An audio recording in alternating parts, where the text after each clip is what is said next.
안녕하세요. 안녕하세요. 반갑습니다. 사랑합니다. 오늘은 12월 31일 마지막 날이라서 인사 하나 추가하겠습니다. 새해 복 많이 받으세요. 새해 복 많이 받으세요. 별로 안 주고 싶으신가 봐요. 12월 31일이 흔히 교회에서는 송구영신 예배의 날이라고 하는데 주일에 있는 것도 특이한 날인 것 같습니다. 하나님 앞에 또 교회 앞에서 지난 한 해 동안 다사다난했던 또 우여곡절도 많았던 한 해를 무사히 잘 보내게 되심에 다시 한번 감사드리고 또 힘써 동역해 주신 모든 성도님들께 이 자리를 통해서 다시 한번 감사를 드립니다. 아직 주님이 아직 오지 않고 우리에게 기회를 주고 계시기에 내년도 더 뜨거운 마음과 열정으로 더 협력하여 선을 이루는 안행교회가 되기를 주의 이름으로 축원합니다. 네, 오늘 주제에 대한 마지막 말씀이 될 것 같은데요. 사사기 말씀을 통해서 보여드리겠습니다. 사사기 8장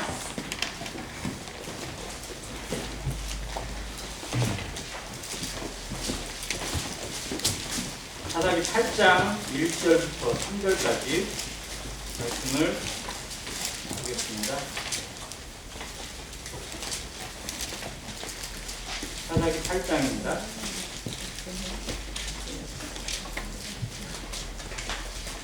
교독하겠습니다. 에브라임 사람들이 기드온에게 이르되 내가 미디안과 싸우러 갈 때에 우리를 부르지 아니하였으니 우리를 이같이 대접함은 어찌 됨이냐 하고 그와 크게 다투는지라. 기드온이 그들에게 이르되 내가 이제 하나님이 나가는 것이 되리라. 에브라임의 꿈을 보다가 다윗의 밤을 보다가 나지 아니하리라. 하나님이 미디안의 방백 오렙과 스웹을 너희 손에 넘겨주셨으니 내가 한 일이 어찌 능히 너희가 한 것에 비교되겠느냐 하니라. 기드온이 이 말을 하매 그때에 그들의 노여움이 풀리니라. 네, 여기까지만 하고요. 한 구절을 더 보겠습니다. 12장입니다. 사사기 12장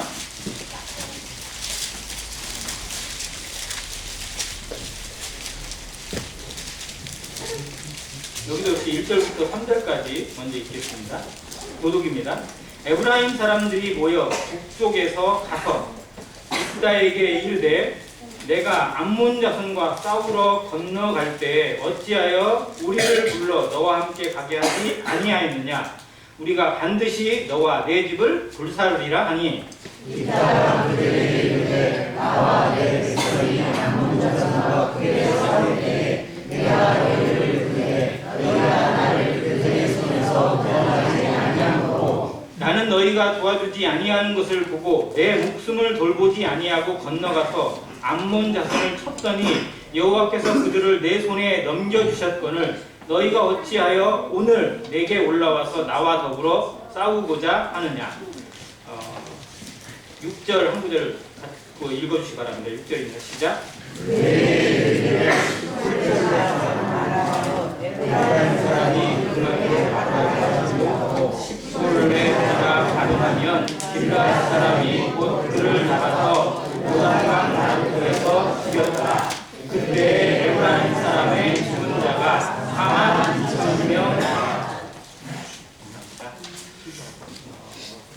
두 사사였던 기드온과 입다 용맹하기로 소문나고 사사기의 한 페이지를 그려주는 두 사사의 업적이 아니라 그 업적 뒤에 일어난 사건을 통해서 교훈 받기를 원합니다. 오늘 말씀의 제목을 끝물포도와 십볼렛이라고 잡아봤습니다. 끝물포도는 기드온이 했던 말 속에 담겨 있고요. 십볼렛은 입다와 길르앗 사람들이 에브라임 사람들을 치기 위해서 했던 말에 포함되어 있습니다. 사사시대는 우리가 아는 것처럼 영웅들의 영웅담이 아닙니다. 욥기가 고난의 책이 아니듯이 사사기는 영웅담을 기록한 책이 아니라 하나님이 그들 마음속에 계시지 않을 때 즉 여호와를 중심에 모시지 아니하는 인생의 모습과 방황을 그대로 보여주고 있는 그림입니다. 그래서 사사기의 주제 말씀을 뽑으라면 중간과 끝에 나와 있는 것처럼 그때 이스라엘에 뭐가 없으므로 왕이 없으므로 사람들이 자기 소견에 오는 대로 행하였다라는 말씀이 사사기의 주제입니다. 그때 이스라엘에 왕이 없으므로 왕이 있던 시대에는 그럼 잘했을까? 왕이 다스리는 시대에는 이스라엘이 잘했을까요? 아니, 여기서 말하는 왕은요, 그들이 세워져서 왕관 쓰고 보좌에 앉아서 이렇게 다스리는 왕이 아닙니다. 누가? 여호와가 그들의 왕이고 하나님께서 그들의 주인 되고 하나님의 통치를 받는 참 백성이 아니므로 라는 뜻입니다. 그래서 하나님이 왕이 되지 않았다는 건 누가 왕이라는 거예요? 제가. 내 마음대로. 내 하고 싶은 대로, 내 소견대로, 내 뜻대로, 내 감정대로 그들이 행하였다는 것을 보여주는 시대입니다. 그랬을 때 결과가 반복이에요. 반복. 무한 반복입니다. 범죄하고 무너졌다가 다시 아프니까 어려우니까 누구에게? 하나님께 구합니다. 하나님께 기도해요. 그러면 긍휼이 풍성하신 하나님께서 누구를 통해서? 사사를 통해서 하나님의 구원을 보여주세요. 그러면 일시적으로 회복이 됩니다. 그래서 좋아진 것 같아요. 그런데 그 사사가 죽고 또 그 삶이 어떻게 돼요? 다시 반복이 돼요. 그래서 사사기에만 12명의 사사가 나와요. 무한 반복하는 겁니다.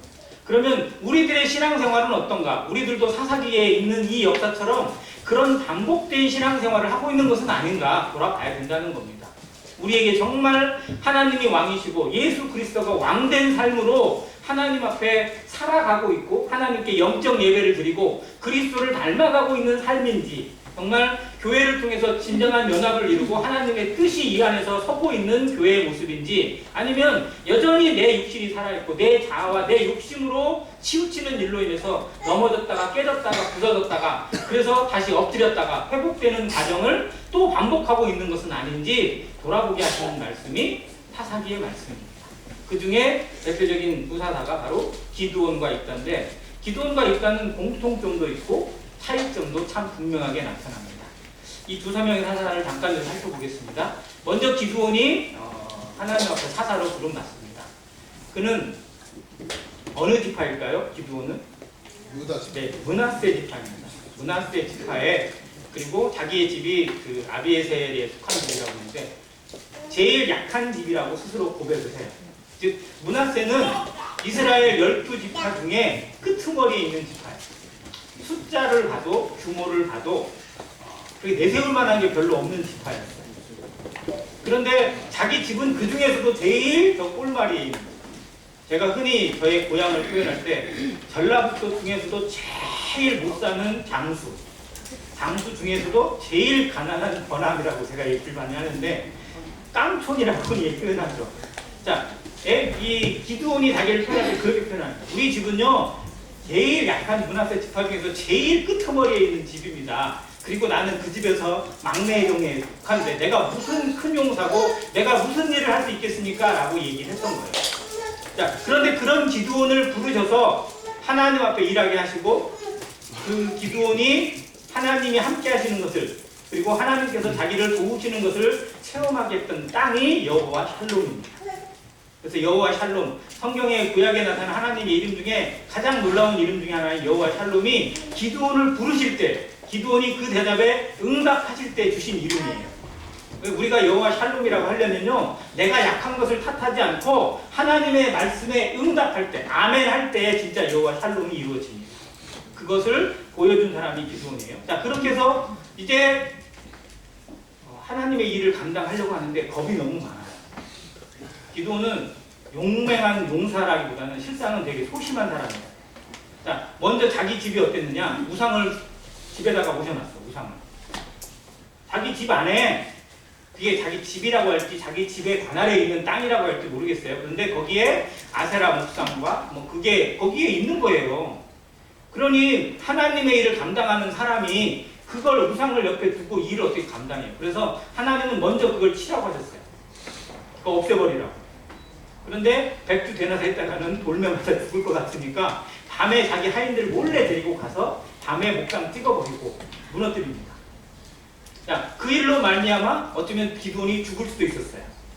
그런데 그때 아버지가 뭐라고 했냐면, 야, 기드온이 이 일을 해서 이렇게 했는데 정말로 아세라가 또 바알이 신이면 기드온을 바알의 이름으로 죽일 거 아니냐, 왜 니들이 나서느냐, 더 봐라, 기드온이 진짜로 죄를 범하고 바알에게 죄를 범했으면 바알이 벌할 것이고 바알이 신이 아니라면 기드온이 멀쩡할 거다 라고 해서 붙은 이름이 여룻바알이라는 이름이 붙습니다. 자, 그렇게 해서 이제 일을 시작하려고 해요. 그런데도 겁이 나. 사람들에게 얘기를 했어요. 옆에 있는 여러 지파들에게 얘기를 했습니다. 므낫세 지파는요, 특이한 게 이스라엘의 모든 지파들 가운데 둘로 쪼개져서 땅을 받았어요. 다른 지파들은 다 한쪽으로만 이렇게 땅을 받았거든요. 근데 므낫세 지파는 반쪽은 저쪽에서, 반쪽은 이쪽에서 땅을 받았어요. 그래서 제일 넓은 땅을 받은 지파가 므낫세 지파입니다. 자, 왜냐하면 요단강을 건너기 전에 요단 동편에 있는 땅을 보니까 자기들이 양을 치는 사람들이 많은데 양치기에 너무 좋은 땅이 있는 거예요. 그래서 우리는 그냥 여기서 그냥 우리 기업을 얻겠습니다 라고 해서 했던 지파들이 르우벤 지파 반지파 그리고 므낫세의 반쪽 지파, 여기가 이제 요단 동편의 땅을 얻었어요. 근데 전쟁을 할 때는 이제 같이 가서 싸우고 제일 선두에서 앞장 섰습니다. 나머지 므낫세 반지파는 역시 또 그 서편에 있는 땅에 기업을 받았습니다. 기드온은 그 요단 서편, 즉 이스라엘 땅 안에 있는 독에 거기에 있는 사람이에요. 반면에 입다는 요단 동편, 길르앗 땅이라고 부릅니다. 그곳 사람이에요. 그러니까 둘의 공통점은 둘 다 므낫세 지파라는 그런 후예라는 특징이 있습니다. 자, 그렇게 해서 여기서 그 땅을 소유받고 군대를 모집을 합니다. 이제 하나님께서 저 미디안을 치라고 말씀하셨으니까 함께할 사람들은 나와라. 그랬더니 이쪽에서 나오고 저기서 나오고 또 기드온의 집에 속한 사람들이 많이 나왔어요. 근데 불안해. 그래서 하나님께 또 요청을 합니다. 하나님, 너무 내 마음이 불안한데요. 하나님이 정말 나를 함께 하실 거면 이렇게 좀 해주세요 라고 하고 요만한 양털 가죽을 딱 땅바닥에 딱 던져놓고, 하나님 정말 나를 도와주실 거면 양털은 마르고 옆에 있는 땅들만 이슬이 축축하게 해주세요 라고 했더니 진짜 그렇게 하셨어요. 고기만 이슬이 안 나. 거기는 딱 말라있고. 자, 그랬더니 그러면 아멘 하고 가야 되는데, 하나님 제가 한 번만 더 할게요. 그러더니 이번에 어떻게 해요? 안 돼요. 이 양털 가죽만 이슬이 내리고 나머지 땅은 메마른 땅이 되게 해달라고 또 기도를 해요. 그런데 하나님 정말 오래 참으신 것 같아요. 알았어, 그게 소원이면 내가 해줄게. 그대로 또 해주세요. 자, 그렇게 하고 나서 진짜 하나님이 이렇게까지 응답하시는구나 라고 갑니다. 기드온 같은 사람도 부르셔서 그의 소심함을 담대함으로 바꾸시는 하나님의 역사를 우리가 배워야 돼요. 우리의 성격이 어떻고 우리가 어떤 사람이기 때문에 못한다, 이건 정말 핑계에 불과합니다. 하나님은 어떠한 사람이든 들으셔서 그가 아멘하기만 하면, 그가 자기를 드리기만 하면 어떠한 역사든지 이뤄낼 수 있는 하나님이라는 사실을 믿고 내 자세는 뭐 해야 된다? 순종입니다. 이게 정말 기도를 통해서 배우게 돼요. 그렇게 했는데도 하나님 하신 말씀이 뭐냐면, 야, 너랑 함께하는 군사가 많다 적다? 너무 많다는 거예요. 쓸데없이 많다는 겁니다. 나는 이런 걸 원하지 않았다는 거예요. 그래서 두려워하는 자, 겁먹고 눈치 보고 찾아온 사람들은 집에 가라! 라고 했더니 3분의 2가 가버렸어요. 3만 명 넘게 모였는데 2만 명 넘게 가버렸어요. 돌아가고 남은 사람들이 10,000명이야. 그럼 이 사람들은 그나마 이제 싸우겠다 용기가 있는 사람들이잖아요. 그런데도 하나님은 뭐라고 하세요? 아직도 많다. 그래서 준비된 자만 쓰겠다. 왜? 내 힘으로 했다고, 우리 힘으로 했다고 자랑할까 봐 하나님이 원하잖아요. 자랑하지 못하게 하시는 게 하나님의 뜻입니다. 자, 그래서 이제 준비시키는 거죠. 길가로 확 행진하고 들어가지고 목이 마른 상태에서 물가를 보니까 그냥 어떤 사람들은 가가지고 막 개가 못 먹고, 이런 사람 탈락. 그리고 진짜 군인으로 준비돼가지고 경계를 쓰면서 누가 혹시 쳐들어오는가 보면서 물을 마시는, 즉 전쟁을 준비하고 있는 참 군사의 모습을 가진 사람들이 몇 명? 300명. 10,000명 중에 300명. 몇 프로예요? 3%예요. 3%. 그러니까 하나님 앞에는요, 정말 자신을 드리는 사람 3%만 있어도 역사하시는 겁니다. 자, 우리가 그 3% 안에 들어가기를 간절히 기도하시길 바랍니다. 자, 그 300명으로 미디안의 대군, 정말 메뚜기같이 모여있는 미디안 대군을 쳐서 파하셨어요. 아시잖아요, 방법. 자, 화살 하나 쐈어요, 안 쐈어요? 화살 안 썼어요. 칼 한번 휘둘렀어요, 안 휘둘렀어요? 안 휘둘렀어요. 그냥 한 게 뭐냐면요, 항아리에다가 횃불을 감춰놓고, 그잖아요. 그리고 그 손에는 이제 하나님 앞에 그 이름을 부른 거예요. 하나님의 이름을 부릅니다. 하나님이 부르신 기드온의 이름을 부르면서 그 항아리를 깨뜨렸어요. 그런데 이 소리가 얼마나 컸는지 300명을 세대로 나눠서 100명, 100명, 100명으로 미디안의 대군을 포위를 했어요. 물샐 틈 없이 포위를 했겠어요? 정말 허투루죠. 근데 그 소리가 천지를 울리는 소리가 되고 그들이 너무 놀래가지고 서로 일어나가지고 자기들끼리 찔러 죽이는 거예요. 그냥 밤중에 일어나가지고 혼비백산해가지고 그들끼리 찔러 죽이다가 도망을 합니다. 지금 이 말씀 이 사사기 8장은 그 이후에 일어난 사건이에요. 자, 이제 적들이 도망을 합니다. 그렇게 많았던 미디안의 대군 연합군이 뿔뿔이 흩어지면서 도망하게 될 때 미디안은 이게 끝이 아니에요. 도망가면 끝이 아니에요. 사단이 도망가면 그게 전쟁이 끝이 아닙니다. 지금 개봉되어 있는 노량이라는 영화도 외구는 돌아가겠다는 거예요. 토요토미 히데요시가 죽었으니까 이제 돌아가겠다고 하는데 이순신 장군은 돌아가는 사람들을 그냥 놔두면 된다 안 된다? 안 되는 거예요. 얘들의 뿌리를 뽑아야 다시 안 온다. 이런 전쟁으로 벌어진 게 노량 전쟁인 것처럼 여기 기드온도 그 역할을 하고 있어요. 도망가서 끝나는 게 아니라는 겁니다. 다시 돌아오게 되어 있으니까 그들의 뿌리를, 그들의 우두머리를 제거해야 된다라고 추격을 해요. 근데 그 추격할 때 어디를 요청을 하냐면 바로 므낫세 지파 바로 밑에가 에브라임 지파예요. 이 에브라임 지파 사람들한테 요청을 해서 먼저 가서 길목을 차단하라는 겁니다. 요단 나루터를 건너가야 되니까 그곳을 미리 잡아서 백바라와 요단 나루터를 점령하고 거기에 가고 있는 미디안 군인들, 이게 이 사람들이 정예부대예요, 도망가는 졸개부대예요. 패잔병들이 패잔병들. 도망가는 사람들이 뭐 싸울 힘이 있겠어요? 어떻게 보면? 그러니까 그들을 그냥 받기만 하면 이기는 거예요. 패잔병들을. 그러니까 그들을 잡아서 죽이라는 거예요. 못 가게. 어떻게 보면 잡으라는 거예요. 그러자 이제 에브라임 사람들이 막 군대 모집해가지고 그대로 가서 그랬더니 진짜 패잔병들이 다 도망쳐 오고 있는 거예요. 정신없이. 그래서 잡아가지고 오렙이라는 장관이라고 되어 있는데 실제로 어떻게 보면 장군이 장군. 왕이에요, 장군이에요? 장군이에요, 장군. 그냥 어떻게 보면 지휘관이죠. 오렙 그리고 스웩이라는 두 지휘관을 잡아서 죽여버렸어요. 그리고 일부를 죽인 거죠. 그렇게 죽이고 나니까 기분이 좋아 안 좋아? 오? 이거 일도 아니네? 그전에는 겁먹었는데 막상 패잔병들 다 이기고 나니까 기고만장해집니다.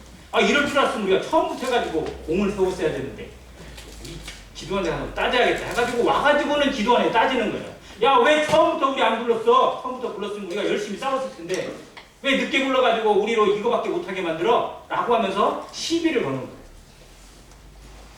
자, 기드온이 그 전에 싸우러 갈 때 지파들에게 연락을 했습니다. 주변에 있는 지파. 근데 그때 함께 했던 지파들이 어디냐면 저 밑쪽에 있는 지파들. 아셀 지파, 납달리 지파, 그리고 스불론 지파. 이게 그 므낫세보다 더 위에 있는, 즉 갈릴리 서편 쪽에 있는 지파들이거든요. 이 사람들만 왔어요. 밑에 있는 에브라임 지파는 오지도 않았어요. 즉 구경하고 있었어요. 관망했다고 우리가 표현합니다. 어떻게 되는가 보자. 그러다가 지고 도망간다 라는 이야기 듣고 그때서야 와가지고 친 사람들이 왜 처음부터 우리 안 불렀냐고 그러면서 막 따지고 있어요. 어이가 없어요. 기드온의 입장에서 정말로 그냥 할 말 많을 거예요. 하지만 할 말이 많지만 하지 않고 행한 말이 뭐냐? 야, 너희가 한 것에 내가 한 것이 비교가 되겠느냐? 하고 얘기를 해요. 자, 우리가 객관적으로 한번 볼게요. 기드온이 이룬 성과가 커요? 이 에브라임 지파가 뒤에 패잔병들 죽인 성과가 커요? 비교가 안 되잖아요. 근데 기드온은 뭐라고 하느냐? 내가 한 일이 어찌 너희가 행하는 것에 비교가 되겠느냐? 그러면서 에브라임의 무슨 포도? 끝물포도. 자, 끝물포도는 무슨 포도예요? 포도 중에 상품 하품, 제일 하품. 버리기는 아깝고, 그잖아요. 버려야 되는데 어떻게 보면 그냥 진짜 좀 맛도 좀 있고 그 포도 중에 막 싱싱하지 못하고 이렇게 막 가만히 있으면 떨어지기도 하고 좀 그게 누르면 찍찍 나오기도 하고 그런 포도가 끝물포도예요. 제일 싸요. 그러니까 에브라임이 제일 끝허리에 참여해가지고 했던 그 공적을 끝물포도라고 표현을 해놨어요. 끝물포도는 좋은 거 안 좋은 거? 안 좋은 거예요. 그런데 에브라임의 끝물포도가 아비에셀의 무슨 포도? 만물포도. 이건 제일 처음 수확하는 포도예요. 제일 좋은 상품. 최고의 상품이에요. 제일 좋은 것만 처음에 따내잖아요. 그래서 아마 특별 주문자들에게만 주는 그런 포도거든요. 자, 그것보다 더 낫다는 거예요. 말도 안 되는 얘기예요. 제가 보습니다. 아무리 겸손해도 이렇게 말하면 정말 욕먹어요. 그런데 기드온은 이렇게 말하면서 다시 뒷붙여 설명을 해요. 야, 니들이 그 뒤에 쫓아가서 오렉 방백과 또 스앱 이 사람을 쳐 죽인 일이 하나님이 너희들을 도우신 거고 너희들이 정말 열과 성을 당해서 이 전쟁을 마무리 짓기 위해서 했던 일인데 어떻게 내가 했던 일보다 더 놀라운 거냐. 내가 한 건 정말 아무것도 아니다라고 얘기를 하고 있어요. 그 얘기를 하니까 이 화가 막 머리까지 쏘여있던 에브라임, 이 자기의 교만에 쏘여있던 에브라임 지파들이 그 말을 들으니까 그래? 우리를 알아주네. 나를 인정해 주는구만? 라고 하고 어떻게 해요? 노여움을 풀고 돌아가요. 애기 같죠? 그래서 이 에브라임 사람을요 뭐라고 하냐면 유치한 족속이라고 얘기를 합니다. 유치해 진짜. 자, 그런데 이 인간 세계 또 교회 안에 이러한 에브라임 같은 지체들이 있을까요? 없을까요? 많아요? 많으면 안 되는데. 많으면 안 돼요. 많으면 이 단체가 정말 어려움을 겪어요. 정말 일부해야 돼요. 근데 있어요. 반드시 있어요. 계산하고 자기 이익 챙기고 또 남의 것을 헐뜯고 뭔가 이게 일하면서 좋은 것보다 안 좋은 것만 들춰내려고 하는 이런 기질을 가진 사람들이 분명히 존재합니다. 즉 우리가 흔히 얘기할 때 성도들 가운데도 무슨 성도? 영적인, 육신적인 성도 모습이 반드시 나타납니다. 그러면 나는 절대 아니다? 잠깐 나에게서도 이런 모습이 언제든지 나타날 수 있다는 겁니다. 왜? 우리가 육신에 있기 때문에 그래요. 그래서 이 모습이 나에게서 나타나지 않도록 힘써야 되고요. 이걸 쳐서 복종시키는 연단의 모습이 우리 가운데 훈련되어야 됩니다. 그래야 공동체의 선을 해치지 않고 하나님의 영광을 가리지 않아요. 그런데 교회 시대 어느 시대를 뒤져봐도 이러한 지체들이 꼭 있어 왔고 또 있습니다. 문제를 일으키는, 그래서 트러블 메이커라고 얘기를 해요. 나름대로는 자기 열정은 있는데 실상 제대로 보지 못하고 이상한 눈으로 바라보면서 판단하고 또 시비를 거는 이런 모습 자체가 나타날 수 있다는 겁니다. 이것에 대해서 어떻게 대하느냐가 중요한 거죠. 자, 이런 사람들은 있어요. 그러면 이런 사람들을 어떻게 해야 될까? 쳐서 어떻게 해야 될 것인지 아니면 훈련을 시키고 연단을 시켜야 될 것인지 이게 두 사사가 보여주는 모습이에요. 기드온은 어떻게 되겠어요? 그들을 어떻게 보면 어린아이 다루듯이 어르고 달래면서 그들이 그나마 잘했던 것, 그들이 열심히 했던 부분을 부각시켜줘요. 단점보다 무엇을? 장점을 얘기해줍니다. 그들 마지막에라도 그래도 했잖아요. 또 그 일이 행한 것이 이스라엘 전체 입장에서 보면 플러스예요, 마이너스예요? 플러스가 된 거예요. 그러니까 그렇게 했어요. 장점을 부각시켜줬습니다. 자, 사람이 단점을 찾고자 하면 단점 보여요, 안 보여요? 한번 단점을 막 찾아내요. 자기 남편의 단점을 찾아내서 얘기하는 아내 신나요. 진짜 신나서 얘기해요. 그러지 않아요? 막 남의 허물을 들춰내고 남의 잘못한 걸 얘기하다 보면 사람이 왜 기분이 좋아지는지 모르겠어요. 정말 이상한 건데 아무튼 그런 얘기 하다 보면 막 시간 가는 줄 모르고 막 이야기를 해요. 자, 그런데 그 사람의 장점을 찾아내려고 하면 잘 안 보여. 이것도 좀 문제지 않아요? 자, 사람은 장점이 많아요? 단점이 많아요? 단점이 많아요? 장점이 많다고 하세요. 왜? 하나님이 부르신 사람이니까. 우리 눈이 단점보다 장점을 보고자 하는 눈이 되면요 장점이 보여요. 자, 그래서 초등학교에 가보면 교학교도 그걸 했는데요. 상을 줘요. 모든 자기 반에 있는 학생들한테 선생님이 상을 줘요. 그런데 그 상의 이름이 아주 독특해요. 그렇죠? 그러니까 옛날에는 상은요 전부 다 뭐 우수상, 그잖아요. 또 백은상, 이거 아니면 상이 없었어요. 선행상. 상을 받는 애가 많아요? 안 받는 애가 많아요? 안 받는 애가 훨씬 많아. 맨날 기죽어 있어. 너는 상 하나도 못 받아오냐? 이러고. 그런데 요즘은요 모든 애들한테 상을 만들어줘요.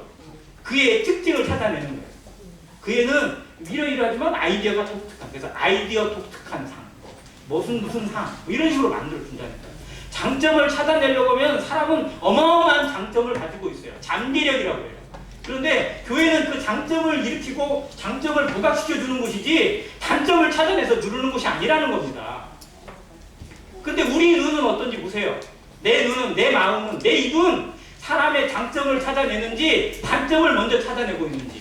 우리가 정말 하나님의 마음을 갖고 예수 그리스도의 마음이 우리 안에 품어지면요, 주님이 어떻게 우리 같은 사람을 부르셨어요? 내게 보이지 않는, 나도 못 보는 장점을 하나님이 보셨기 때문에 그거를 부르게 해주십니다. 하나님 주시겠다는 거예요. 우리 안에 그 가치를, 그 잠재력을 하나님께서 깊이 모시는 겁니다. 이게 질그릇 속에 감추인 보배예요. 우리가 이 눈을 회복하길 바랍니다.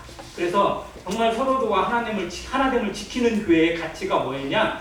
모든 성도들 안에서 약점과 단점을 찾기보다 장점을 찾아내는 거예요. 그래서 칭찬하는 거예요. 격려하는 거예요. 그런데 이게 말도 안 되는 거짓말이 아니라 정말로 진짜 그 안에 감춰져 있는 장점이 있어요. 그러려면 자세히 봐야 돼요. 잘 관찰해야 됩니다. 심사하는 마음으로, 즉 온유와 겸손의 눈으로 볼 때 그걸 볼 수 있어요. 예수님은 그래서 우리를 끝까지 참으시는 겁니다. 자, 이것이 하나됨을 지켜나가는 공동체의 선을 이루는 모습이고요. 또 한 가지가 뭐가 있느냐? 기도원이 이렇게 했던 이유가 있어요. 분명한 이유입니다. 기도원은 지금 이들과 싸울 시간이 있어요, 없어요? 없어요. 그런 겨를이 없어요. 왜? 지금 미디안의 두 왕이 세바와 살문나가 도망가고 있어요. 이들을 잡아서 죽이는 게 기도원의 목적이에요. 사명이에요. 자기의 표적의 방향입니다. 분명한 표대가 있어요. 여기에 목표를 분명히 세운 사람은요, 쓸데없는 일, 아주 사소한 일에 발목이 잡히지 않아요. 이것에 시간 낭비할 겨를이 없다는 거예요. 그래서 이것보다 더 중요한 목적을 가지고 있는 교회, 이것보다 더 중요한 표대를 가지고 사명을 가지고 나아가는 성도는요, 다른 성도와의 어떤 문제나 사소한 것에 대해서 목숨 걸지 않습니다. 그것보다 더 중요한 것이 있으니까 그래요. 그런데 사명을 잃어버리게 되면 내부와 싸워요. 교회가 분명한 표대를 잃어버리잖아요. 방향타를 잃어버리면 안에끼리 싸워요. 저 안에서 싸워요. 안에서 골마 터지는 거예요. 분열될 수밖에 없습니다. 그래서 중요한 건 뭐다? 표대를 분명히 잡는 겁니다. 사명이 분명해야 돼요. 내가 왜 여기 있는가? 왜 안행교회가 여기 존재하는가? 우리는 왜 모여 있는가? 무엇을 위해 해야 되고 무엇이 우리의 목표인가? 우리가 싸워야 될 대상이 누구인가? 분명히 봐야 합니다. 이것을 보여주는 것이 기도입니다. 그래서 바로 나아가요. 그들을 돌려보내고 바로 추격해서 가서 세바와 살문나를 잡아 죽입니다. 자, 반면에 입단은 어땠을까요? 입단은 참 불행한 그 역사를 가지고 있는 사람이에요. 그는 기생이 낳은 아들이고 또 지금 첩의 자식이기 때문에 어릴 때부터 쫓겨났어요. 천대받고 무시받고 멸시받던 그런 아픈 인생을 가지고 결국 자기 인생을 나름대로 이끌어내서 정말 이스라엘의 한 획을 그을 수 있는 지도자의 역할까지 올라간 사람이에요. 그러니까 입지전적인 인물입니다. 정말 환경을 탓하지 않고 올라가는 모습에서 입다를 정말 칭찬할 수 있어요. 그리고 그가 암몬 자손과 싸우게 되는 일을 맡게 되었을 때 그가 무식하게 아무 지식도 없이 싸운 사람이 아니라 성경적 지식이나 하나님에 대한 경륜이 분명했던 사람이에요. 암몬 자손의 역사와 이스라엘의 역사를 다 알고 있어요. 그래서 그들이 말로 덤벼들 때 꼼짝도 못하게 말로 다 이겨내고요. 그리고 용맹함도 갖추고 있었어요. 그렇게 해서 암몬 자손을 쳐서 파하게 됩니다. 자, 그 일을 행한 사람들이 이 요단 동편에 있는 사람들, 흔히 길르앗 자손들이라고 얘기를 합니다. 요단 동편을 길르앗 땅이라고 부르기도 하고 여러 가지 이름으로 부르는데요. 아무튼 그는 길르앗의 후생이라고 알려져 있고 또 그 사람들을 규합해서 암몬 자손을 쳐서 그 땅을 구원하는 역사를 이뤄냅니다. 자, 그런데 한 가지 실수가 있었죠. 쓸데없는 서원을 드려요. 전쟁을 나갈 때 하나님, 내가 암몬 자손과 싸우러 가는데요, 만약 나로 이기게 하시고 돌아오게 할 때 내가 우리 집에 딱 들어갈 때 제일 먼저 나를 마중 나오는 사람. 한번 생각해 보세요. 아버지가, 아니 그 주인이 전쟁에 승리를 했어요. 그리고 제일 먼저 마중을 나올 사람이 종일까요? 자녀들일까요? 자녀일 가능성이 좀 많지 않겠어요? 아니면 아내거나? 그럼 그 생각을 했으면 좀 신중하게 했어야 될 것 같은데 제일 처음 먼저 마중 나온 사람을 여호와께 뭐로 드린다고? 번제로 드리겠대요. 소원해버렸어요. 하나님이 원하신 게 아니었어요. 자기가 어떻게든 한 거예요. 자, 그렇게 해서 전쟁을 이겼어요. 그리고 이제 정말 기분 좋은 모습으로 딱 가서 이겼다 하고 집에 갔는데 집 대문 열리기도 전에 집에 도착하기도 전에 누가? 그것도 무슨 딸? 무남동녀. 아들도 없고 그 딸 하나밖에 없는 외동딸이 막 문 열고 아빠가 이겼다고 막 춤추고 나오는 거예요. 그 모습을 보는 순간에 입단은 기뻐요? 슬퍼요? 충격이 오거든요. 너는 정말 왜 여기서 네가 나오냐? 누구 노래가 있어요? 네가 왜 거기서 나와? 진짜 그 표현이 딱 맞아요. 왜 네가 거기서 나오냐 이거예요. 정말 말도 안 되는 상황이에요. 그런데 그 상황을 통해서 결국은 그 딸은 하나님 앞에 드려집니다. 이거를 다른 말로는 성전에서 봉사하는 어떤 그런 여사제로 드려졌다는 표현도 두 개 쓰긴 하는데 아무튼 말 그대로 성경에서는 번제로 드려지는 즉 희생을 이룰 수밖에 없는 그런 딸이 있어요. 자, 그러면 입단은 정말 전쟁은 이겼지만 자기 딸을 잃었잖아요. 마음이 어때요? 정말 낙심되어 있어요. 근데 그때 누가 와? 에브라임 사람들이 쳐들어와가지고요 시비를 거는 거예요. 내가 갈 때 왜 우리 안 불렀냐? 응? 너 가만 안 둬봐. 그러면서 시비를 거는 거예요. 에브라임 사람들이 특징이 있어요. 계속 그전에도 시비를 걸고 여기서도 시비를 걸고 두 사람 이 기드온과 입다의 시대적 차이는요 약 60년에서 약 100여 년 차이가 있어요. 그러면 동일 인물들이 아니에요. 한 세대를 건너갔어요 이미. 그런데 그들의 기질은 바뀌지 않는다는 거예요. 이 인간의 기질, 성품은요 쉽게 바뀌지 않습니다. 에브라임과 같은 그런 기질은 쉽게 다듬어지지도 않더라고요. 자, 그런데 그들은 역시 입다에도 시비를 걸었어요. 자, 입다는 진짜 누구 표현대로 우리 속담에 울고 싶은데 땀 때린다. 진짜 뭐하냐 막 이 속에 막 불이 일어나고 지금 이러고 있는데 와서 불을 지르는 거예요 한마디로. 그러니 기분 좋은 말이 나갈까요? 아니면 선한 말이 나갈까요? 어떤 말이 나갈까요? 정말 감정에 실린 말이 나갈 수밖에 없어요. 그럼에도 어떻게 보면 참았어요. 입다도 나름대로. 그런데 이 사람들이 이 에브라임 사람들이 했던 말 중에 진짜 해서는 안 될 말이 한 구절 있어요. 4절입니다. 12장 4절.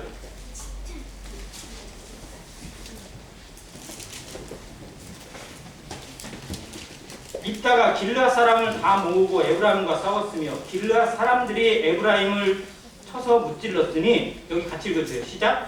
이는 에브라임의 말이 너희 길르앗 사람은 본래 에브라임에서 도망하는 자로서 에브라임과 므낫세 중에 있다 하였습니다. 자, 있다도 그렇고 길르앗 사람들이 열받아서 싸운 이유가 뭐냐? 에브라임 사람이 했던 말 때문에 그래요.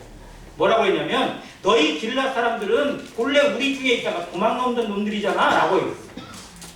즉 우리 쪽에서 떨어져 나간 도망자라는 거예요.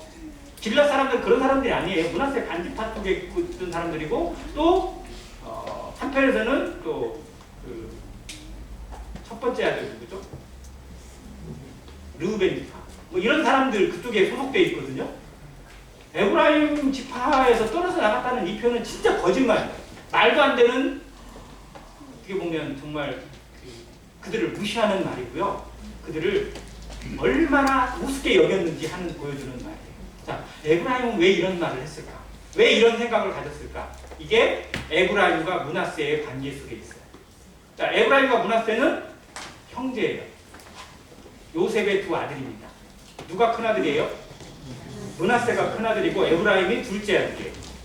자, 요셉은 자기의 두 아들이 실제로 다 이스라엘의 12지파가 되는 특권을 누리는 아들입니다. 그래서 요셉의 그 이름이 11번째 아들이지만 실상은 장자권을 가진 아들이 되었어요. 왜? 두 아들이 다 12지파의 이름이 등록됐으니까요. 그래서 장자의 축복이랑 두 배를 축복을 받는 거거든요.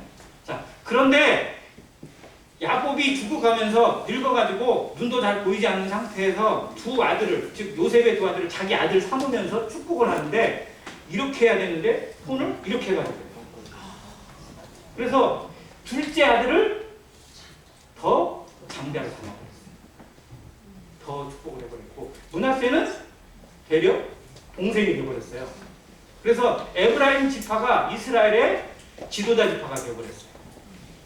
민수기에 보면 이스라엘 지파 12지파를 네 군대로 나눕니다. 군대를 배열할 때요. 그래서 첫 번째 이 군대에 3개 지파가 들어가요. 그들의 지휘관이 루벤 지파예요. 그리고 두 번째 지파도 3개 지파가 들어가는데 거기에 지휘관은 유다 지파고요. 그리고 세 번째 그룹이 있는데 거기에 지파는 에브라임 지파. 그리고 네 번째 그룹에서 지도자는 단 지파에서 나와요. 자, 이 4개의 지파가 지도자 역할을 감당하는 지파가 됐어요. 또 나중에 에브라임은 분열 알곡이 될 때 여로보암이 11개의 지파, 실제로 10개입니다. 10개의 지파의 왕이 되거든요. 그래서 북이스라엘 왕국이 돼요. 무슨 지파? 에브라임 지파예요. 그래서 에브라임 지파는 차자였지만 진짜 장자의 지위를 누리게 되고 지도자의 지위를 누리게 되고 그런 역할을 감당하게 되고 또 나중에 이스라엘의 한 축을 담당하는 그런 복받은 지파. 그래서 에브라임의 이름이 뜻이 뭐냐면 창대케 된다는 뜻이거든요. 진짜 그 이름대로 창대케 돼요. 그런데 자신이 창대케 된 것을 겸손으로 받지 못하고 교만으로 치우쳐요. 그래서 자기의 형이었던 므낫세, 자기의 지파의 형제간 지파하고 가장 친해야 되잖아요. 근데 그 므낫세 지파를 아주 우습게 해요. 그래서 므낫세 지파가 잘 되는 꼴을 못 봐. 그래서 유독 므낫세 지파, 즉 아까 얘기했잖아요. 기드온도 므낫세 지파, 입다도 므낫세 반지파. 그러니까 두 지파에 대해서 공적을 이룬 것에 대해서 시기심이 발동을 합니다. 이 시기심이 얼마나 무서운지 잘 보여주는 거예요. 자, 그렇게 해서 그곳에 계속 시비를 걸고 문제를 일으키는 그런 모습 속에 머물러 있었을 때 기드온은 그들의 유치한 전쟁이나 유치한 시비를 화로 풀지 않고 힘으로 풀지 않고 온유함으로 풀어냈어요. 반면에 입다는 야 내가 지금 이렇게 딸내미 잃어버려서 성질나는 나를 와서 건드려? 그리고 뭐? 우리가 너희들에게서 떨어져 나간 무슨 그런 도망한 놈들이라고? 이런 말도 안 되는 가지고 막 그걸 길르앗 사람들이 다 얘기하니까 길르앗 사람들이 이 저런 놈들은 같이 상종을 못하겠다 해가지고 막 들고 일어나서 전쟁이 벌어진 거예요. 자, 그 전쟁이 벌어지는데 누가 이겨요? 입다와 길르앗 자손이 아예 게임도 안 돼 이기는 거예요. 왜? 입다는 원래 용사였거든요. 자, 그런데 이들이 이제 요단강을 건너왔거든요. 이쪽에 길르앗 사람들 치겠다고. 근데 이제 도망가야 되니까 돌아가야 돼. 어디를 건너가요? 요단강을 건너가야 돼요. 자, 그런데 길르앗 사람들이 먼저 요단강을 싹 점령을 해가지고 요단 나루턱을 다 지키고 있는 거예요. 길목을 지키고 있어. 그래서 돌아가려는 사람들이 이제 군복 입고는 못 가는 거예요. 어떻게 보면. 그래서 막 군복 벗고 도망가듯이 피난기로 이제 패잔병으로 돌아가야 되는데 돌아가는 사람마다 하나씩 붙잡고 시험을 해요. 얼굴 봐가지고는 어디 지파인지 모르니까. 너 어디 지파야? 그러면 나 에브라임 사람이요. 말을 안 하니까 에브라임 사람인 거를 들춰내기 위해서 확인하기 위해서 그에게 말을 시키는 거예요. 뭐라고? 쉿볼렛이라고 해봐. 자, 쌀 해봐. 그랬는데 저쪽에서 뭐라고 해요? 산. 그건 어디야? 경상도. 딱 들으라는 이 단어예요. 쉿볼렛이라고 해라. 이 사람들은 돼, 그 발음이. 근데 이 에브라임 사람들은 뭘 잘못 먹었는지 쉿볼렛이 안 되고 쉿볼렛 이렇게 얘기하면 와, 너 죽어. 이게 죽는 거예요. 이게 죽을 이유예요. 이게 역사에 기록되어 있기 때문에 우리는 이걸 정말 어떻게 보면 웃으면서 볼 수 있지만요. 그때 당시 에브라임 사람들의 입장에서 한번 봐보세요. 그 말 제대로 못한다고. 그런데 진짜 막 예를 들어서 정말 연습이 잘 돼가지고 경상 사람 중에도 쌀 발음 잘하는 사람 있어요? 없어요? 있겠죠. 전라도에 여러 번 왔다 갔다 했다든지 이런 사람이 될 거예요. 그런 사람은 살아 또. 근데 진짜 에브라임 사람도 아닌데 그 발음이 안 되는 사람이 있을까요? 없을까요? 있겠죠. 그 사람은 어떻게 돼요? 그 말 못했다고 죽어. 이게 진짜 이상한 거 아니에요? 이게 하나님의 뜻이겠어요? 이게 그 동족 간에 이루어져야 될 일이에요? 그렇게 해서 그날 얼마가 죽었다고요? 42,000명이 죽었어요. 즉 자기의 대적인 에돔 족속을 쳐서 죽인 숫자보다 동족 간에 일어난 전쟁으로 죽인 숫자가 더 많은 게 이들의 모습입니다. 정말 그 결과가 뭐냐? 이 동족 상잔의 비극을 일으킨 전쟁의 결과, 입다 장군이, 입다 사사가 사사로 자기 이스라엘 민족을 다스린 기간이 몇 년으로 나와 있어요? 6년. 이스라엘 사사기에라고 12사사들 중에 제일 짧은 기간만 사사로 영향력이 잃어버린 거예요. 정말 안타까워. 반면에 기도는 몇 년? 40년. 우리의 영성이나 영향력이 무엇에서 깨지는지 알아야 됩니다. 교회의 영향력이나 성도의 영향력이 무엇에서 무너지는지 알아야 돼요. 적을 제대로 구분하지 못하고요, 감정대로 휘우치면요, 그 영향이 하나님이 빼앗습니다. 같이 둘 수가 없어요. 아니, 자기 편을 먼저 죽이는데 어떻게 해요? 이건 교회 안에서, 하나님의 나라 안에서 있어서는 안 되는 일입니다. 그래서 이것에 대한 그 영향력을 빼앗기는 입다 장군의 한계를 보면서 우리 안에서 정말 길러져야 될 게 뭐냐? 용맹함이나 열성보다도요, 하나님의 마음입니다. 하나님의 일은 업적으로 하는 것이 아니라 인격으로 하는 겁니다. 성품으로 일하는 겁니다. 모든 사람들을 받을 수 있는 마음, 나는 마음이 온유하고 겸손하니 내게 배우라고 하셨어요. 그러면 너희 마음이 힘을 얻는다고. 주님의 겸손과 온유가 우리 가운데 정말 느껴져서 다른 사람을 대할 때 약점이나 단점을 먼저 보는 것이 아니라 장점을 보고 그들에게 격려할 수 있는 그런 성도, 그래서 모든 사람들에 대해서 관용으로 나아갈 수 있는 그런 교회가 되기를 주의 이름으로 축원합니다. 아멘. 올해 한 해의 마지막을 정말 이 말씀을 통해서 다시 한번 생각해 봤고요. 내년 우리 안에 주어지는 여러 과제들을 통해서 사명이 분명한 교회, 우리가 나아갈 방향이 분명해서 내부에서 이루어지는 사소한 문제들만큼은 그냥 어떻게 보면 정말 웃어 넘길 수 있는 그런 영향력이 키워지고 그런 넓은 마음이 우리 가운데 품어지기를 간절히 바랍니다. 감사합니다.